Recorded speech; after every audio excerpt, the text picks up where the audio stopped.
pa-PMS muna tayo. So yan, unahin muna natin yan dahil medyo madumi na.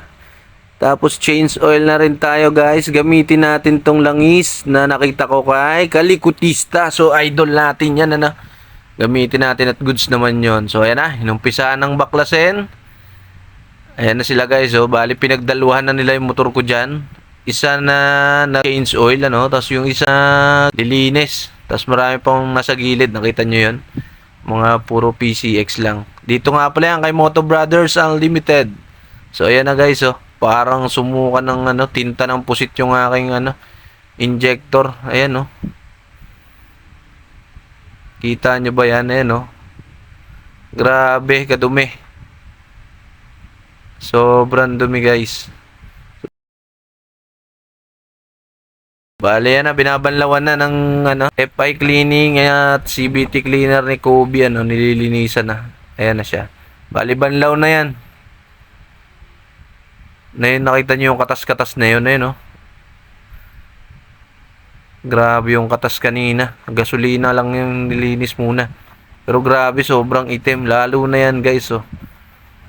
Pero mamaya, makikita nyo yan dyan. Sobrang linis na.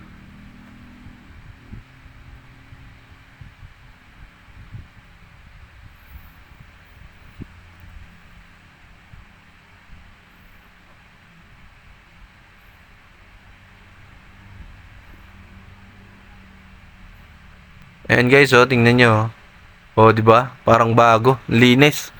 Galing nilang gumawa dito. So dito naman, binabaklas na yung kaha natin kasi papalit na rin tayo ng fuel filter. Kasi yung PCX ko diyan, 38,000 na yung natatakbo. So ang advice nila daw 30,000 lang daw palit na fuel filter. Yung sa akin kasi medyo nahirapan pa ako maghanap ng murang fuel filter Tas dito, nakita ko diyan mura lang yung ano nila. Mura lang yung filter nila sa labor na yan guys. Mura din yung pa PMS nila dito Bali dan dito lang yan sa may E. Rodriguez. Tapos mga mababait yung mga taong nandito. Bali tip ko lang pag magpapagawa kayo, medyo agahan nyo. Kasi parang tatatlo lang yata sila dito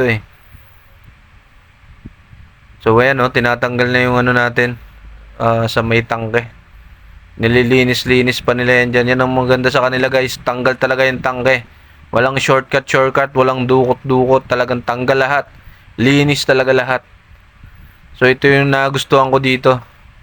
Tapos grabe guys, mura lang yan. Mura lang yung pagpapapalit niyan. Bale nasa ano lang yata yan siya. 1,1 kasama na yung fuel filter tapos yung labor. Biruin mo guys 1,1 lang tapos baklas na kagad yan Babaklasin nila. Lilinisin talaga nila yan.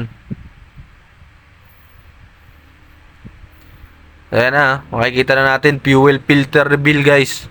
Tingnan natin kung gaano kaitim yan.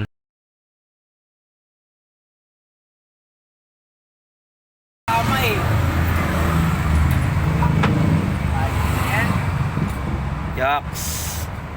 Kita nyo? So, ayan na tawag dyan. Kalug-kalugin na. Tapos may kalakalawa nga pala siya dun sa may unahan. Medyo, ayan pinapalish-polish ni sir. Kalimutan ko pangalan na ito Pinapalish-polish niya para mawala ng konti yung ibang mga kalakalawang. Kasi nadadaanan yata ng tubig yan. Di ko lang alam. Pagka maulan o pag nagkarwash, na-stackan siya ng tubig, Ayan siya guys nililinis-linis niya pa na yan. Talagang pulido sila gumawa dito. Isulit ang bayad nyo rito guys. Sa mga naka PCX dyan, ADB yan, bombanat din sila dito kay Moto Brothers Unlimited. Alas na ating tangke. Palit tayo ng fuel filter. Bili naman tayo ng gasolina bago ikabit. Para din na tayo magtutulak mamaya. Yan linis, mukhang bago. So dito guys, ayan, chinecheck na nila sir, nire-reset nila. Tinitingnan kung may ibang problema. So yan, patapos na yan dyan, bali goods na yan siya. Tapos okay, solve na sa serbisyo. PMS nila guys, 900 pesos lang So bali na gastos ko dyan all in all lahat-lahat 2,200 lang kasi nagpalit na rin ako ng JBT na slider piece. Yun lang, salamat guys!